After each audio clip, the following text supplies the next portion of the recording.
മലകയറിയെത്തുന്ന ഭക്തർക്ക് കൈകാൽ വേദനകൾക്ക് പരിഹാരമായി സന്നിധാനത്ത് 24 മണിക്കൂറും പ്രവർത്തിക്കുന്ന സൗജന്യ ഫിസിയോതെറാപ്പി ബോർഡിൻ്റെ നിയന്ത്രണത്തിൽ തന്നെ നമ്മൾ ഒരുക്കിയിട്ടുണ്ട്.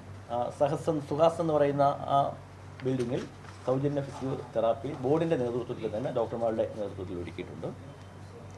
പമ്പയിലും സന്നിധാനത്തും ബോർഡിൻ്റെ ഓഫ് റോഡ് ആംബുലൻസ് സംവിധാനം 24 മണിക്കൂറും ഉണ്ടാവും. വഴിപാടുകാർക്ക്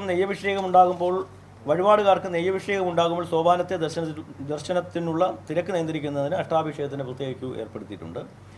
എല്ലാ വകുപ്പുകളുമായി ഏകോപനത്തിന് സർക്കാർ സംവിധാനം ഉദ്യോഗസ്ഥരെയൊക്കെ ഒരുക്കിയിട്ടുണ്ട്.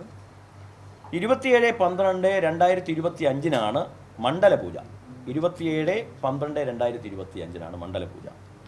അന്നേ ദിവസം രാത്രി 10 നട അടച്ച ശേഷം, അന്ന് മണ്ഡലപൂജ കഴിഞ്ഞ് 10 നട അടയ്ക്കും. പിന്നെ 30/12 തുറക്കുകയുള്ളൂ. 30/12 വൈകുന്നേരം 5 മണിക്ക് മാത്രമേ നട പിന്നെ തുറക്കുകയുണ്ടാവുള്ളൂ. 14 മകരവിളക്ക് മഹോത്സവം. അന്ന് മുതൽ 18 വരെ രാത്രി മാളികപ്പുറത്ത് എഴുന്നള്ളിപ്പുണ്ടാവും. 15 മുതൽ പടിപൂജ ഉണ്ടായിരിക്കും. 18 രാവിലെ കൊട്ടാരം വക കളഭാഭിഷേകം, അതിനുശേഷം നെയ്യഭിഷേകം ഉണ്ടാവില്ല. 18 കൊട്ടാരം വക കളഭാഭിഷേകം ഉള്ളത്, അതിനുശേഷം നെയ്യഭിഷേകം ഉണ്ടാവില്ല. 19 രാത്രി മാളികപ്പുറത്ത് ഗുരുസി ഉണ്ടാവും. 20 രാവിലെ കൊട്ടാര പ്രതിനിധിക്ക് മാത്രം ദർശനം നൽകി തിരുനട അടയ്ക്കും.